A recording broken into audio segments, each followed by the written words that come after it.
হযরত ইউনুস আলাইহিস সালাম তাফসীরে আছে, ইউনুস নবী আল্লাহকে বলছিল, আল্লাহ আমার জাতি বড় অবাধ্য, আমি আর বলতাম না, আপনি ধ্বংস করে দেন। তখন তাফসীর আছে ইউনুস আলাইহিস সালামকে আল্লাহ বলছিলেন, ওই যে এখানে একটা লোক মাটি দিয়া মাটির পাত্র বানাইছে অনেকগুলো, তুমি একটু তার কাছে যাও তো। কুমার আর কি, কুমার। ইউনুস আলাইহিস সালাম ওই লোকটার কাছে গেছেন। তা আল্লাহ বলছেন, ইউনুস ওই ব্যাটারে শুধু একটা কথা বলো, যে সে যে এই মাটি দিয়ে মাটির পাতিল বানাইছে, এরকম তার হাতের বানানো একটি মাটির পাতিল ভেঙে ফেলতে বলো, তারে ভাঙ্গে লাইতে। ইউনুস আলাইহিস সালাম বলছে, হে ভাই, আপনি আপনার বানানো এই মাটির পাতিল থেকে একটি পাতিল ভেঙে ফেলেন। তখন ওই কুমার সে বলছে, এই মিয়া, আমার নিজের হাতের বানানো মাটির পাতিল আমি ভাঙবো কেন? বোকা নাকি আমি? কেন ভাঙবো? এত যত্ন করে আমি বানাইছি।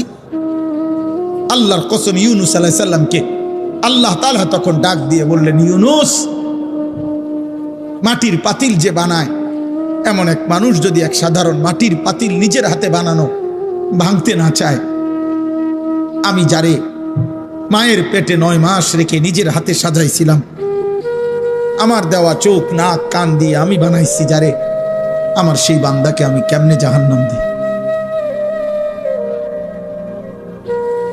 আমি ধ্বংস করে দেব কেন? ও যদি তার মাটির পাতিল ভাঙতে না চায়, আমি আমার এমন যত্নে গড়া বান্দাকে জাহান্নাম দেব কেন? ধ্বংস করে দেব কেন? আমি অপেক্ষায় থাকি মাফ করতে। আমার বান্দা কোনো দিন যদি 1 ফোঁটা রাত গভীরে চোখের পানি ফেলে, আমি ওরে মাফ করে দেব। যদি বলে, বান্দা আল্লাহ গুনাহ অনেক বেশি, আল্লাহ বলবে সমুদ্রের ফেনার চাইতেও বেশি। বান্দা বলবে না। আল্লাহ বলবে আসমান পরিমাণ উচ্চতার চাইতেও বেশি। বান্দা বলবে না। তা আল্লাহ বলবেন, বান্দা আমি তো আসমান ছোঁয়া পর্যন্ত গুনাহ মাফ করতে রাজি, আমি তো সমুদ্রের ফেনার চাইতেও বেশি গুনাহ মাফ করতে রাজি। এত সুযোগের পরেও যে বান্দা আল্লাহকে ডাকে না, সেজদা করে না, গুনাহ মাফ চায়, ঠিক আছে বদনসিব, তুমি তোমার জীবন চালাও। কে কার জন্য আটকাইবে? আমরা কারো জন্য কেউ আটকায় না। আমি আবারও বলছি, শেষ কথা, কিশোর যুবক, মনে রাখো, স্বার্থপর এই দুনিয়া এত যান্ত্রিক, দুনিয়া এখন এত কঠিন বাস্তবতা যে আপন জনরাও ব্যস্ত, যার কারণে তুমি যদি নিজে নিজে নষ্ট হইয়া চরিত্রহীন হইয়া যাও, পচ্চা গইল্লা গন্ধ ছোটে, তোমারে কেউ টাইনা ধরবে, কেউ ফিরাইব, এই টাইম কারো হাতে না।